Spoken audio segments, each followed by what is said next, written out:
Now, you've already met Shelly, and credentials are up there, but they're more than that. Shelly's been a part of this conversation for a long time and has just put out a book which provided the theme for this community day. And I'm sure she'd be happy to sell you a copy of her book in the room right over there if you find this interesting, which I'm sure you will. But joining Shelly will be Barb Newman, who that says she's that, but she's much more than that, because anywhere you go and you talk about these issues, somebody will say to me, "Oh, do you know Barb Newman?" Like, well, actually, I do know Barb Newman. So she's this and more, really a generative thinker, a creative thinker, an innovator, and a very hands-on person that helps us to always ask the question at the Summer Institute, so what, and how does this apply to humans? I think she's always has that right before her. And she's also a Henry Nouwen Award winner, which is a very significant award that recognizes her impact not just on the way people think about disability and theology and ministry, but how people live, and her life has merited that award. So it's my pleasure to introduce Shelly and Barb.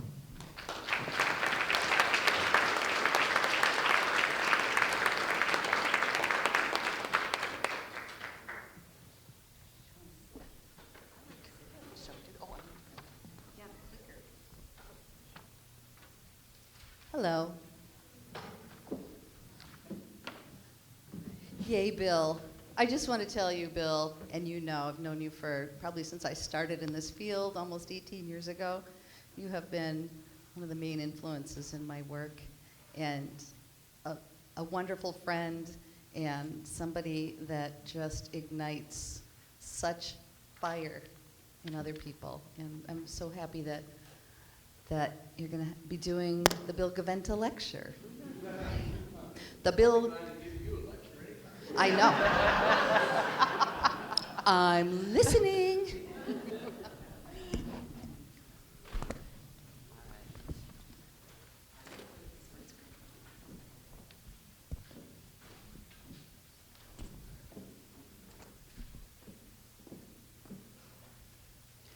Ben Azai wrote, Ben Zoma Omer. If anybody can anybody read the Hebrew? Join in. Ezehu chacham halomed mikol adam. Ben Azai said, who is wise? Those who learn from everyone. And so we know in this room today and this week, there's so much wisdom. It's pouring out of the room. There's so much wisdom. And so may we listen, may we learn, and may we open up our thinking today as we talk about belonging and we talk about wisdom and where it comes from each and every soul. I want you to know that Shelly and I have been friends for many years. And today we have the joy of presenting together. And as you may have noticed, Shelly speaks from the Jewish faith perspective, and I speak from the Christian perspective. So we would like to encourage you to join us in what we have done within our friendship, and that is to serve as excellent interpreters. Even within our faith traditions, we do not speak all of the languages that are represented by faith communities. We may use a word that you wouldn't use within your congregation. We would just ask that you don't let our language insufficiency stop a really great idea from getting to your congregation. So please use our words as we speak from our respective traditions and translate them into something that allows you to bring it back and it allows you to have an idea to try. Because we know, we are confident that there are individuals who want the language of your community to wrap around themselves and their family. So let's do it for those who have yet to find that place of belonging. I also know something that Shelly and I share in common is that we get an awful lot of emails and phone calls.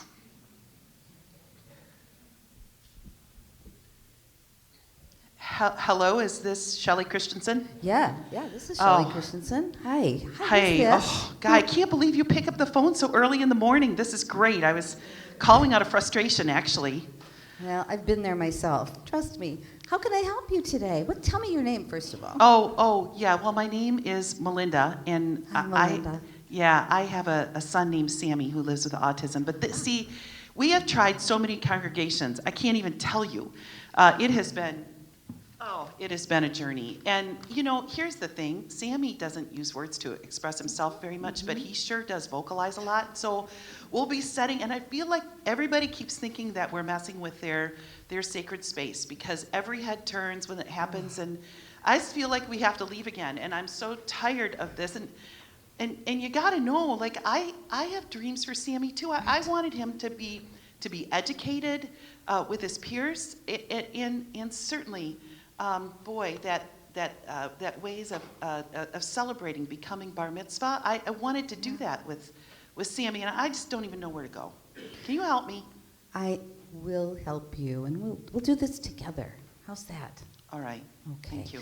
And Melinda, I just want to also tell you, you're not the first parent to call me, and you're not going to be the last parent to call me. Am I the first to call you at 6 in the morning? Yes. Okay. I'm really frustrated, though. Let's talk. Okay, thanks.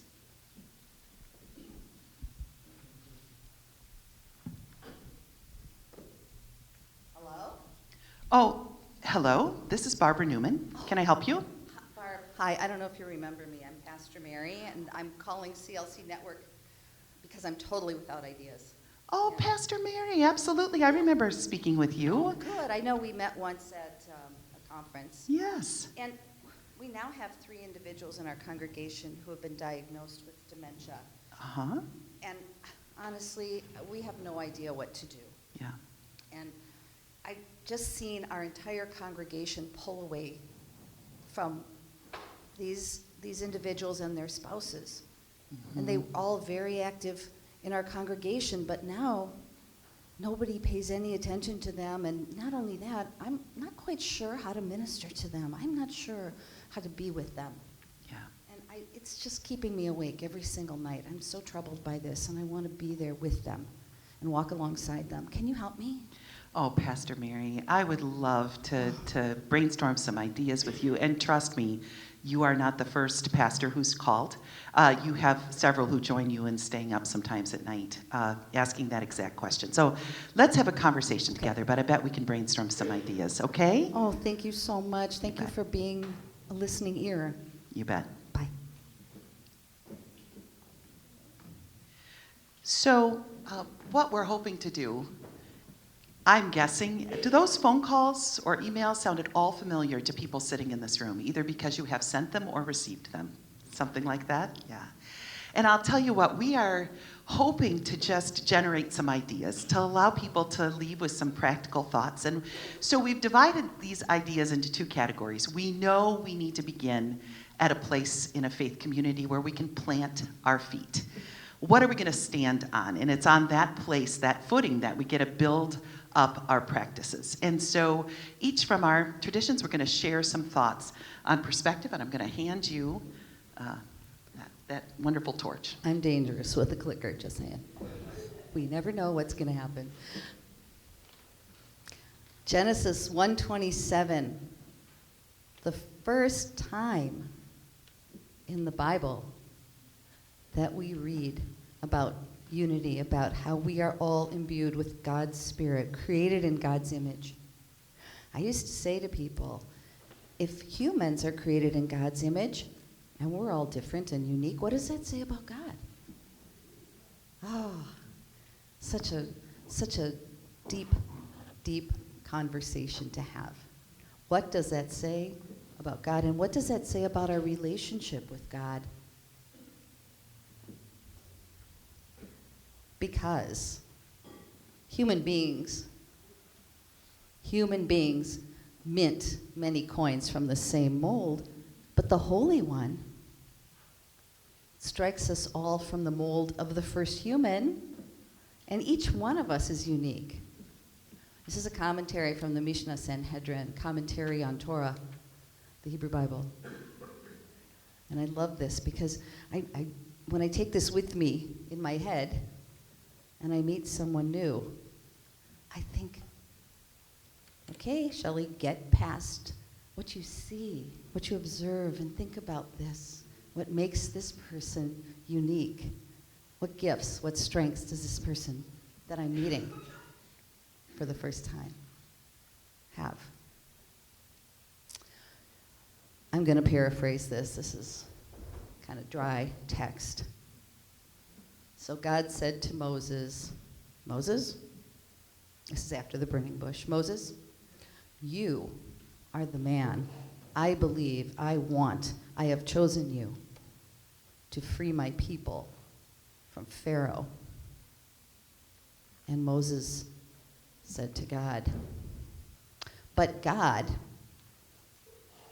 I am slow of speech. I know that people find it difficult to understand me. I can't go to Pharaoh and demand that my people go. And God said, Moses, Moses, Moses. This is where the paraphrasing comes in. Mo, who do you think made you that way? It's no accident. It's no coincidence. I made you that way.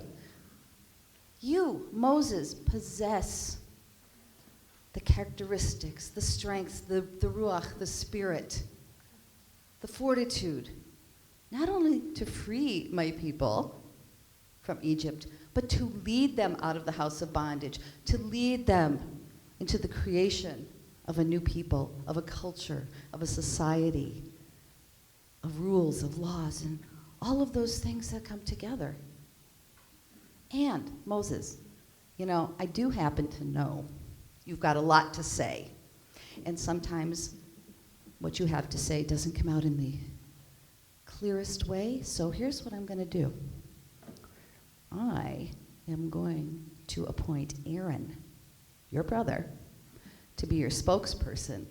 And God said to Moses, now watch this, Moses, because in the 21st century, or the 20th century, this is going to be called an accommodation.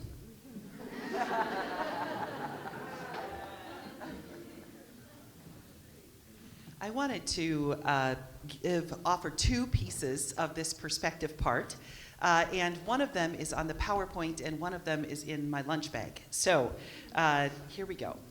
I'm not sure if you're familiar with these green and pink puzzle pieces, but as I think of a perspective, a place to plant our feet in our congregations, this has meant a lot to several congregations.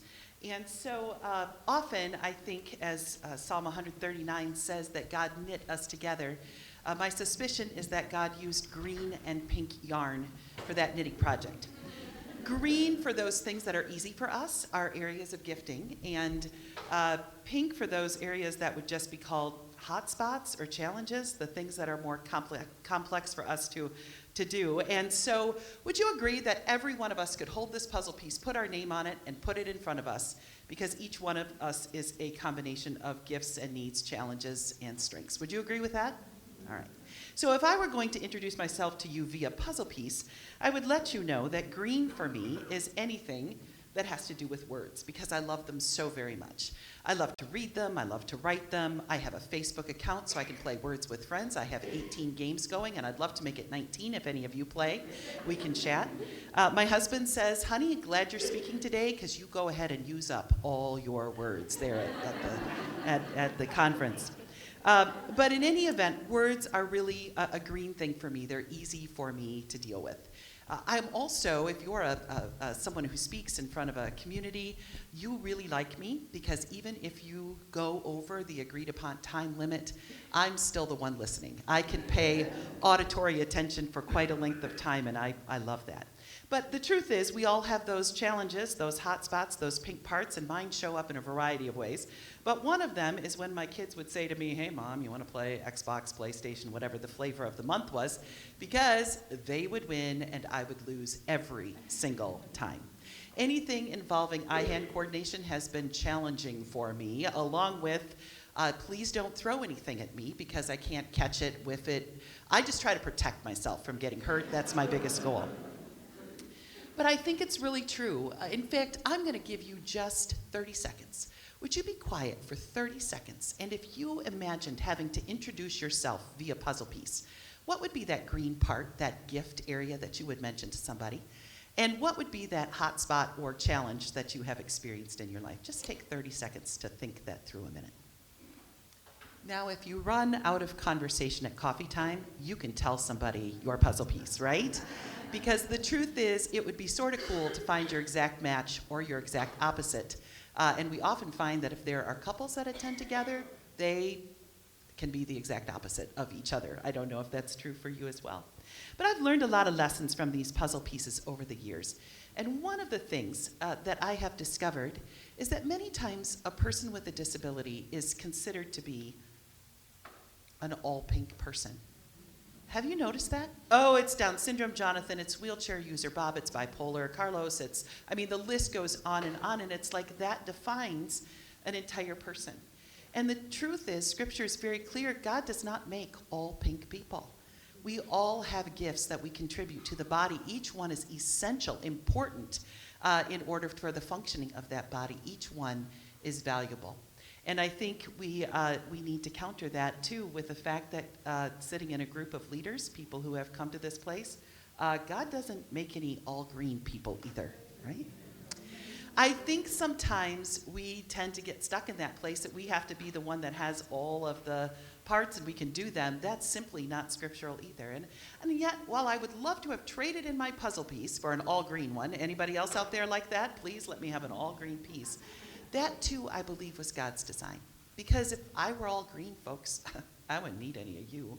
I could run the congregation all by myself. I could get up and I could speak the words of the sermon, and then I could watch all age levels of the children that were part of there. I could bake the casserole when the people got out of the hospital, and I could fix the air conditioning or the furnace when it broke, right? That's not how we are intended to function. In fact, this is one of my favorite passages from 1 Corinthians 12, where it says, but in fact, God has arranged or placed the parts in the body, right? So not only did God take time to hand knit each one, he then takes time to place those pieces. As where I'm strong, I can come alongside of somebody else, and where that person is strong, they can come alongside of me. We make one giant God-body puzzle. So the truth is, in Sammy's situation that we were discussing earlier, the truth is, if it's true that God has hand-knit each person and then has arranged people into communities, and that congregation says, sorry, I don't have anything for you here, who loses? I would say everybody. This individual doesn't have access to the richness that's involved in being part of that congregation, that body of people that allows us to walk through the joys and challenges of life. But this body lost out too, because that puzzle piece that God had intended to arrange to grow that community, to make them stronger, to allow them to learn something, they just sent that person away. I think our conversation over the next days are really important, because we want to learn how to best be part of that same jigsaw puzzle.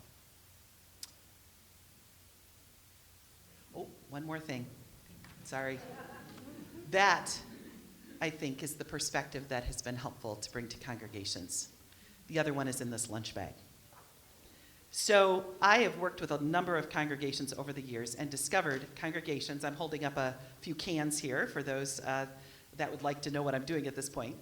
They are good at building cans of things. So they build a children's ministry can, they build a women's ministry can, they build a worship planning team can, and they build a adult ministry can, right? There are all of these cans, and then they hear about persons with disabilities, and they think, oh my goodness, we need to build a...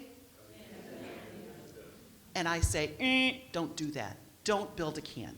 While we want to have opportunities, I think, since statistically it would be true that a certain percentage of every one of these cans, a higher number if it's a seniors ministry can than it is for the children's ministry can, perhaps. But there's a number, statistically, that would say these are already filled with people of all abilities. So I think a better representation for congregations is to think perspective of shredded cheese. Shredded cheese, right, gets sprinkled throughout all of those other cans. And I believe that that shredded cheese can come alongside that children's pastor and say, let's think. We've got a variety of individuals here. Some have sensory differences. How can we think about that within that setting, or the worship pastor to think about the same level of volume and those kinds of things. How can we use this idea of shredded cheese to come alongside existing leaders so that this worship pastor can own 100% of the worshipers in this can, but be equipped by some people who come alongside and say, here are some ideas. So between puzzle pieces and shredded cheese, and if anybody's hungry, come see me afterwards, I'll share, but would love to leave you with those ideas in this perspective category. Just bring a can opener.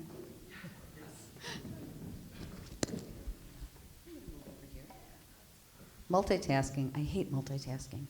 It's overrated.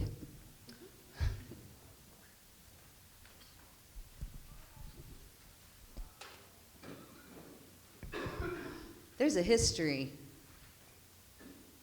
There's a history that leads us to where we are today. So I just want to highlight some of those things. How many of you have ever felt invisible? And the one place where we needn't feel invisible, where we can be accepted, want to be accepted, want to be valued, want to find comfort, want to take advantage of what congregations offer, are those congregations.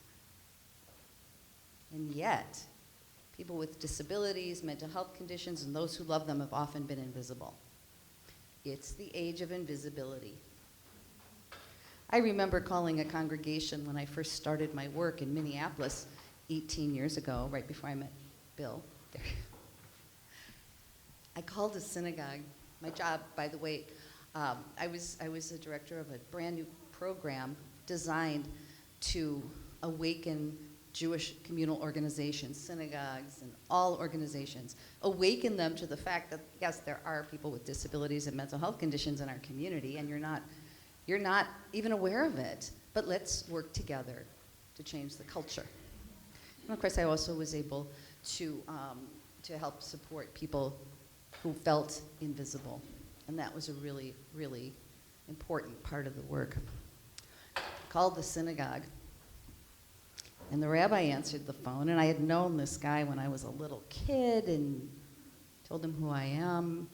I said, I used to be Shelly Thomas, and now I'm Shelly Christensen, the Jewish spelling. I should have said that in the beginning. And I told him that I was calling to be of support, to be of help, to help serve people with disabilities and mental health conditions. And he said, oh, that's such holy work. That's so wonderful that you're doing it. But Shelly, we don't have those people here. And I said, yeah, it's no wonder that you don't have those people there. The age of invisibility. People were marginalized. This is also where somebody may come to a congregation and sit by themselves. Nobody pays attention to them. Nobody welcomes them. You feel like you're a green puzzle piece in a field of blue, red, pink. So, and this age of invisibility is also where congregations will say immediately, we don't have the money for inclusion. We don't have the money. It's not in our budget. Or, it's not a priority. Honey, I'm here to tell you, 20% to 25% of people of your faith, they are the people who can add so much to your congregation if only you would stop putting stumbling blocks in front of them. And the stumbling blocks aren't necessarily stairs. Amen. The stumbling blocks are what? Attitudes, yeah. We can't, we don't, they can't. Which leads us, click, to the age of ministry 2 and 4. Oh, those poor lost lambs. Yes, we're going to go to the group home. And we're going to play bingo. We're going to invite people to come to one service this year. And we'll have a nice spot for them to sit in. And maybe we'll have, a greeter or something. And they can bring their friends and they can bring their staff.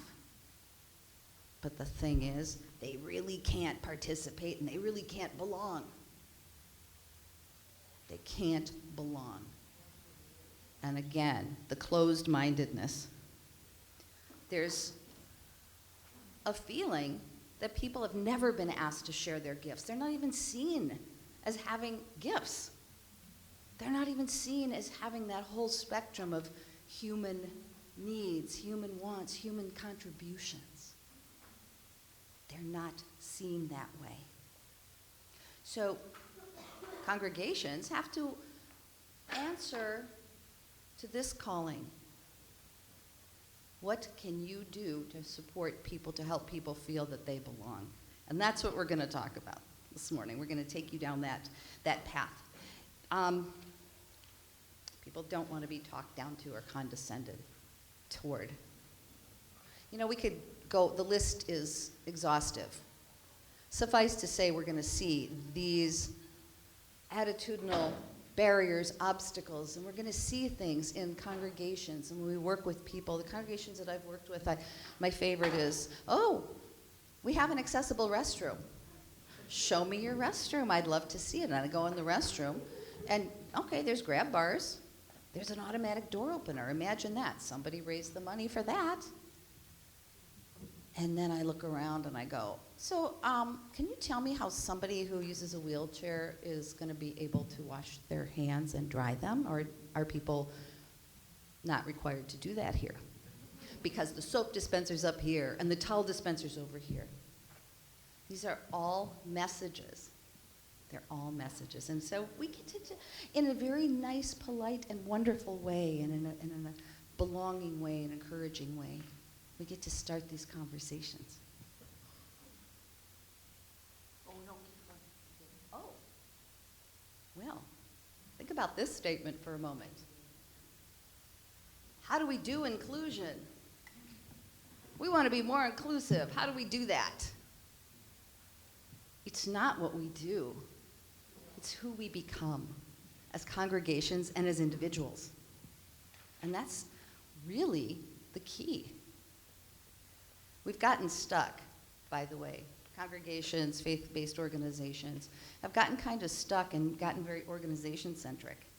What can the organization do to help those people? Those people are us, sorry. It's the truth. So we have to think broader in the concept of inclusion, and that includes raising awareness. It includes having individual conversations with people with disabilities, in leadership meetings, and so on and so forth. And we'll get to that in a little bit. So,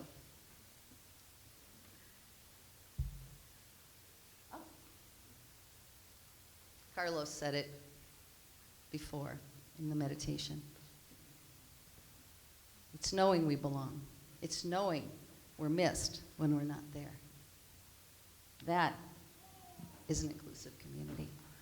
Have a conversation. Simple as that.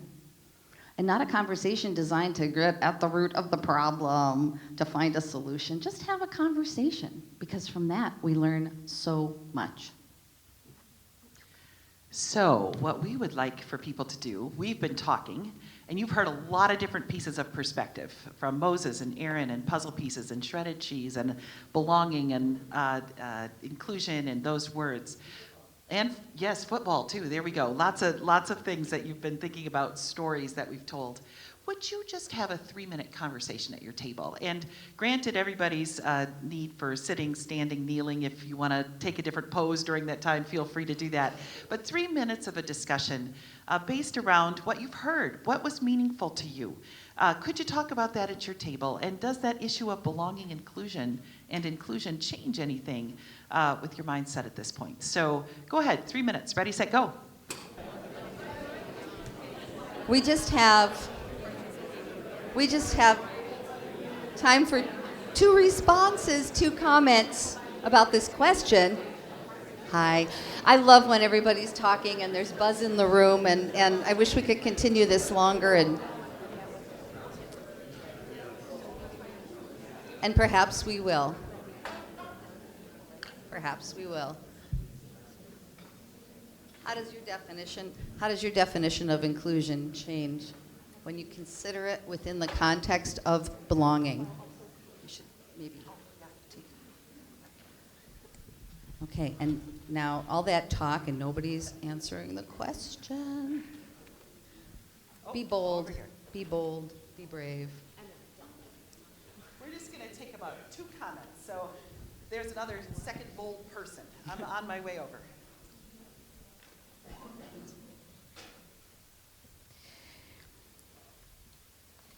I know that inclusion has always been a big word. That's the word. But when I started thinking about this discussion this morning after we got it going, it's like, whoa, belonging.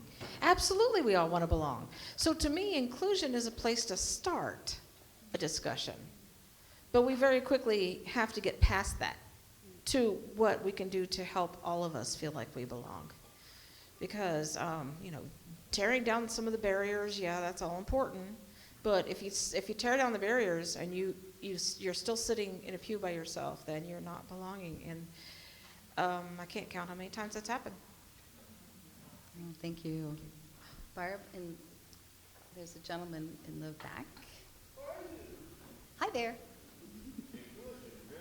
Oh, hold on. I'm on my way. We'd love to hear your words in this microphone as I weave my way back here.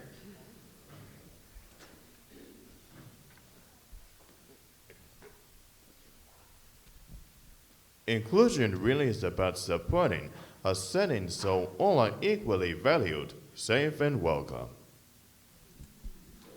Thank you. Safe and welcome. Okay. This afternoon, Barb and I will each be holding a workshop session, and mine will be continuing this conversation. So we will be able to talk a little bit more about belonging and talk about the next topic, the next foundation. Where did it go? Oh, there it is. We're going to go back and forth a bit. The structure of inclusion. So we talked about the spirit of belonging being person-focused, individual-focused, human being-focused, relationships with each other, helping, supporting someone to flourish, to thrive, to live the kind of life that they wish, that they hope for, that they dream of. It's really fitting that we're at Hope College, just saying. So the structure of inclusion is organization-focused, and this is what creates that way for organizations to come together around inclusion and belonging and really think about how to foster a more welcoming, supportive environment so people can feel that they belong. There's a million things that go into this category. The conversation often with the congregation is, oh, how do we do inclusion? How do we do this? How do we do inclusion? And it's a big culture shift. I'm just going to touch on just a few of the highlights. The rest is in my book. Anyway. So the structure of inclusion provides leadership. How many times have you thought, well, this is really a great idea, or you've heard this is really a great idea, but who's going to own it? Who's going to own it? We can't ask our clergy. They're stretched into next year. We can't ask them. I don't know if we can ask the lay leadership. Maybe this should belong to the social action committee, or there's all these different ideas of who should own it. And again, a leadership specifically focused on belonging and inclusion is what's needed. It needs intentionality. And these are just some of the components. Assessing your congregation or your community. Think about going on a trip, right? Do you know your starting point? Do you know your destination? Maybe, maybe not. But how do you know where you're going unless you know where you are? And that's why assessing and having conversations around where we are currently is really critical. Community conversation, this comes right from the work of Eric Carter, and Bill and Eric will be leading a community conversation on Wednesday. I'm really excited for you to participate because this brings in people, can bring in people, not just the choir, as we say, but many different voices, many different people to generate ideas, solutions, to riff, to brainstorm on how and why to create, actually how to create a more inclusive environment. So more details on that later. Creating a plan with goals, timelines, communicating inclusion, having an inclusion statement and an accommodation statement. Please contact, state the name of the person if you have an accommodation request, if you need an accommodation. Train your staff to respond to those. And then here's the key. Actually, okay, now we're going back. So a little bit more about leadership. Oh, it didn't get in. Okay, this slide has a different name. It's called Leadership and Inclusion. Oh, that one says Leadership and Inclusion. Least mechanical technical person you'll ever meet.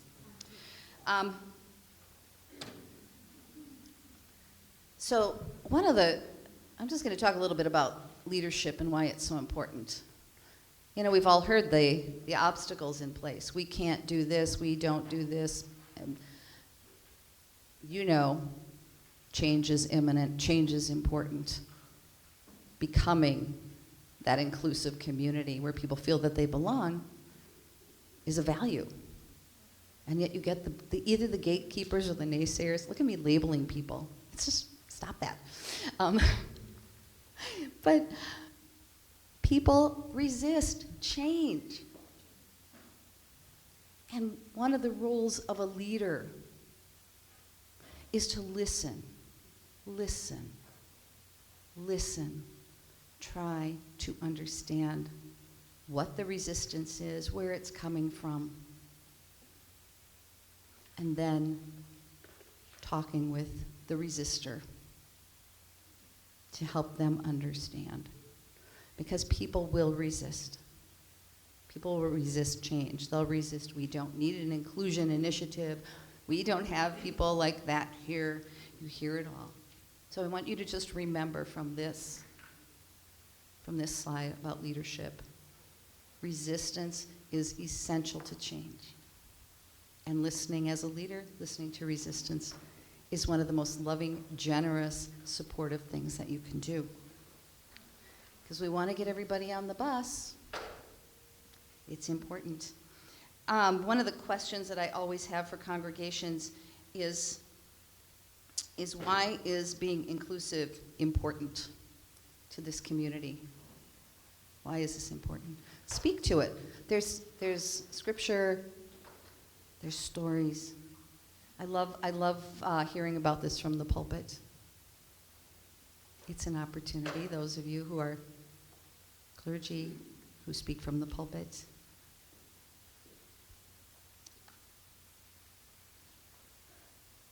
We don't have the money. Ooh, have you ever heard that one? Well, that's a conversation starter, isn't it? We don't have the money. Can't do it. Okay. I just want to address a little bit about money and budgeting. One of the best ways to get started is to do an audit of expenses for the last 3 years that are focused on belonging and inclusion. Just go through that budget, and it doesn't matter if you're a large congregation or a small gathering of people. Look at where the money's gone. Look at how it's been spent. Has it been spent for education? Has it been spent for scholarships so people can attend social events? How is it spent for camp, and how is it spent for recreational programming? And then look at that. And because you've done an assessment and you know where you are, and because you have a plan and you know where you're going, now you're going to be able to say, okay, this may require so many dollars, and right now maybe we don't have that. We're going to look for low cost and no cost ways to create a community where people feel that they belong. That's all I'm going to say about budgeting for now. So, these are some points of entry into congregational life, and I want to talk about worship. And I kind of want to talk about the elephant in the worship room. That would be the sanctuary, most likely. How many of you have heard these words, "Please rise"? Or you've seen this. By the way, I'm lifting my arms up in the air, indicating people should stand. And if you aren't able to see that, how do you know it's time to stand? Yeah. Yeah, right? Please stand. So I'm going to talk about standing and the stand language. Please stand. Please stand as you are able. That's a quick one. Please stand as the Spirit moves you. This is what one rabbi had to say about stand language. He said, "Throughout our service, when our liturgy calls for it, I will be inviting you to rise and stand together as a congregation. I also recognize that may not be possible for people. If you are not able to rise when the liturgy calls for it, don't fret. Sit comfortably. If you can stand up, I invite you to when the time comes. But whether you are sitting or standing, your prayers will be accepted the same. May we together be carried to the great heights that our rituals intended to take us to." Wow.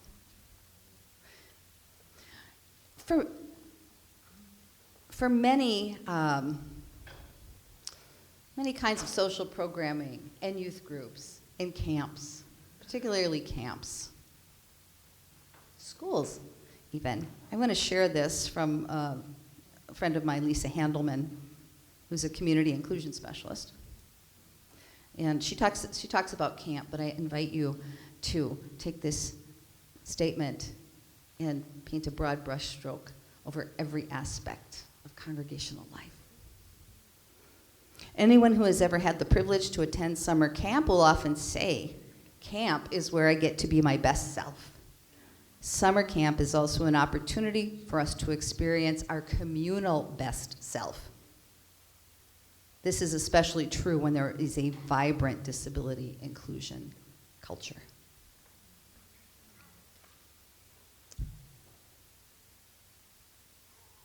So there they are, several points of entry, and if you can think of other points of entry,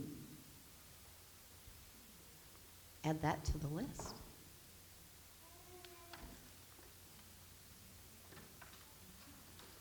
Oh, we could talk for hours on practical ideas. So I picked a slice of something I have seen congregations grab hold of and love, and I hope you do too. And it is an idea that I really want to think about, especially in worship, but of course we have to think about that idea called universal design. And thanks to architects, they don't build buildings by interviewing people in the neighborhood who might be a wheelchair user and saying, "Do you think you'll use that building? Because we'll throw an elevator in it." That's not how they do the planning. They build it, are you ready? Expecting persons of varied abilities to use that building. So they build it in from the beginning. They just plan for it. The other thing that educators love this term, universal design for learning. They know that as they're looking at a class filled with their students, that every learner is going to handle that differently. So they build in options from the beginning. They are expecting a class filled with people of varied abilities. And I think if we were really bright, we would just do the same thing within our worship setting, education setting, but I picked worship for today because I wanted to share some very practical examples. While it might mean equal access, and we might be thinking about one individual, this is not accessible design. This is universal design. This is for 100% of the people. So I want to convince you of this just a moment. Do you know, some of you use these routinely, what little picture is on that button that you push to open those doors? There's a wheelchair picture on there, right? But if this is you, What are you going to do? We use features all the time, garage door openers, opportunities, curb cutouts if you're pushing a stroller. Now let's just imagine perhaps your congregation has intergenerational worship. Perhaps you have worship where English is not the first language of everybody represented there. So as I talk about these ideas, I'd like you to consider that we're really not talking about 20 to 25% of the individuals. We're talking about all of us. So might I say, I think this is one of the coolest things people can use. How many of you check a hotel before you go and visit there because you want to check it out before you arrive? Put your hand up if that's you. You know what? Or your thumbs up. You know what? We do that. What are we looking for? What do you want to know about that hotel? Just call out some answers. What are you looking for? Do they have a pool? Do I pack a swimsuit? Right? Free breakfast. And do they serve only carbs for that breakfast, right? We got to know these things. There's a whole long list of things we're looking for. How many of you think it would be cool to have a preview posted of worship in your community on your website? Don't you think that that would be an outstanding way for people to be comfortable? Some people will appreciate it. Other people will need it before they enter your building. So if you could post that, and if you had one picture included in that preview of at least one individual who may happen to have a visible area of disability, you have now spoken volumes to those who are looking for a welcoming church where people could find places of belonging. So think about that. Are there things you could do on your website in advance so people could preview your setting? The other thing that I have seen go gangbusters in some communities is a merged order of worship, where there are both words and pictures that are on there. The woman who put it together put a little check mark in front of it at her church. And guess those individuals who were like children loved that. But so would my father as he was working through stages of dementia. He soon relied on those pictures in order to be able to understand what was going on, and they gave definition to the words. It was a beautiful thing, and many people would take their pencil and they would check off, check, check, check, we did that, until one little person went up to the organizer and said, we need way more check marks in front of that thing called sermon.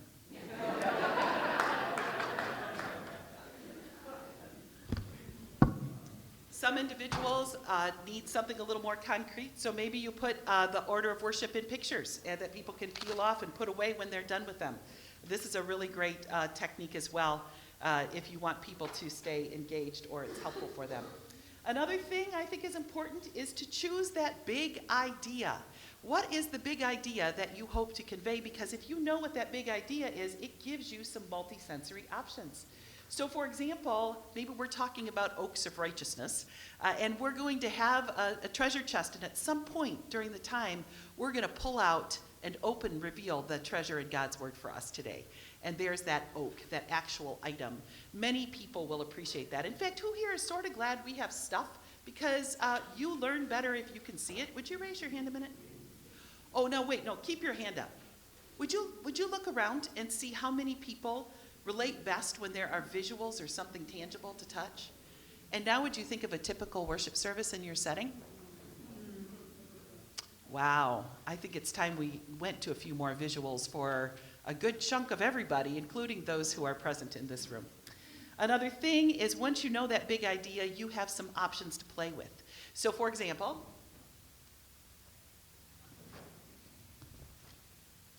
let's just imagine that we were going to talk about being thankful. And so here is our display board, and I now have some pictures of things that we can be thankful for. And I can now go to somebody and ask them, without using words, what are you thankful for today? Would you touch that, Liz? She's thankful for her family. Anybody else? Not so many people. Anyway. Once you have some visuals, once you have some tools like this, it really allows you to offer some different options within that setting.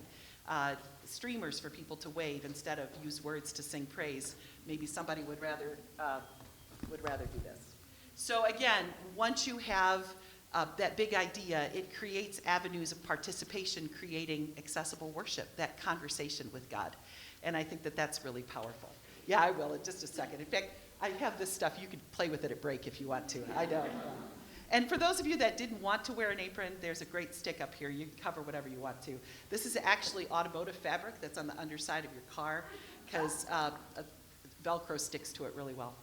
The other thing that I think is as hospitable sometimes that we forget is just stocking equipment. So I was visiting one church, and they knew that the pews were made, they're hard, and so they had a back area where they had some seat cushions people could pick up.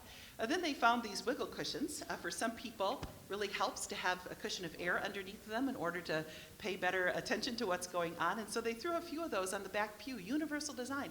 If anybody would appreciate borrowing one of the seat cushions from the back pews, feel free to do so. Just return them at the end of the service. Stocking some of these things in your children's area. Here's the question, folks. If you know that you need this item or that your child needs this item and you see it in a congregation, what have you just expressed to that family or to that individual? Absolutely. We were planning on you joining us. We've been ready. So I think whatever equipment that means, and I don't have time to go through all of that, how important it is to stock some things. Some individuals did they called them pew pouches, and they just put bags at the end of the pew with fidgets inside and said, feel free to use them. Just replace them when you're done. And so they stuck these on every pew. Anybody could grab them. Universal design. We know many people will need it in order to survive the service. Some will like it and some won't use it at all, but we've created some options. Don't you love that idea of universal design? And there's so many different ways that we could talk about that today. So anyway, Shelly, I was just wondering if you could tell me, what's the plan? What are we going to do? Well, what we're going to do, if it's okay with you, is meet for coffee and talk about your hopes, your dreams, what Sammy does. And I'm just kind of curious, Melinda, when Sammy vocalizes, what is he trying to communicate? What is he communicating? Well, I know the way that I hear his tone of voice, he has great joy in that setting. I just wish other people could interpret his voice like I do. Yeah. So let's plan on meeting for coffee, and we'll Good. just talk through some ideas, and I just want you to know that I'm here for you, with you. Thank you. Okay. Thank you, Shelly. I appreciate the work that you do. And hey, I plan on picking up a copy of your book. Where is that available? At the Summer Institute on Theology and Oh, Disability, excellent. or on Excellent. Amazon, BarnesandNoble.com, and Kindle. Oh, excellent. Thank you. Hi, Barb. Oh, So yes. what? Pastor Mary. Yeah, what do we do next? You know, I have talked to lots of congregations, and there's no one answer fits all, but I do know that many congregations are finding that as part of worship, they've just started to plant a whole lot more visuals that are part of that. In fact, they've even encouraged key staff people to just wear their name tag so nobody comes up to individuals and say, do you remember me? Like, that's really a bad thing to do. But, you know, they just wear name tags, and they've trained the congregation to be comfortable in that setting, and I think that's really important. Yeah, and the other thing is sometimes they form these wraparound teams, and I just wonder if Wow. you've spoken with any of the couples, if that would be helpful for them to intentionally equip some individuals to maybe, you know, continue those conversations and those relationships, but that they're comfortable being in that setting altogether. Yeah, that's a really good idea, Barb, because they had many friends in the congregation, and what we've really seen is that people have really stepped away. So I'm wondering Right. if we need to just start working together, all of us, the Yeah. families and their friends, and just making it comfortable for people. I don't want a program. We don't need a No, program. you don't need a program, No. but you do want to factor in Agnes and Harry because they desire to continue to be in that community of belonging. Yeah? Thank you. Let's go for coffee. Hey, I'd love that. Okay, bye. Bye.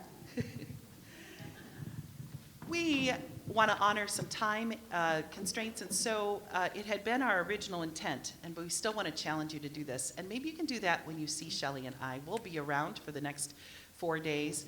What's that one thing that you really know you want to do? What are those things that you're going to bring back to your community? Did you like that idea of putting that budget together, checking some things out? Did you like that idea of maybe, again, putting fidget bags and pews and thinking, how can we prepare and expect people of varied abilities to be part of all of our settings in the congregation? What does that look like? So as you interact, as we see you, say, hey, this is something I'm totally going to try, or tell one another that. I think that's really important. But we also wanted to close by knowing that you are key people, and wanted to close with a blessing, and then it will be coffee time. So would you permit us to speak this passage over you? I've cleared it with Shelly. After all, she reminds me, Paul was One of my people, Yeah. member of the tribe, a Jewish So- man. Yeah. So these words are very comfortable to both of us, and let me speak these over you as a blessing. May the God of hope fill you with all joy and peace. You know, God doesn't do things in small amounts. God wants to fill you with those things. They're not drips. May you experience that while you're here. May the God of hope fill you with all joy and peace as you trust in him. As you trust in God, please don't trust in Shelly or Barb or the other speakers that you're going to. Trust the one who hand-knit each individual that's part of your community.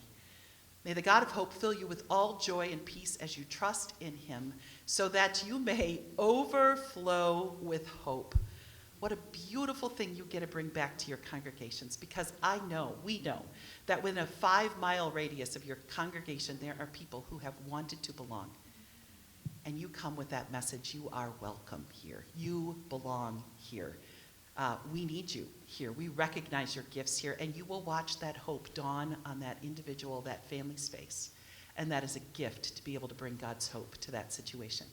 Our perspective is not the same as the world's perspective. God has given us different eyeglasses, a different perspective on which we plant our feet, and that's the hope-giving perspective that we bring. So may the God of hope fill you with all joy and peace as you trust in him, so that you may overflow with hope, and not because you stopped at Starbucks, you started an exercise regimen, you were the one who gathered up and mustered all of this interest.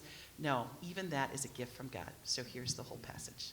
May the God of hope fill you with all joy and peace as you trust in him, so that you may overflow with hope by the power of the Holy Spirit.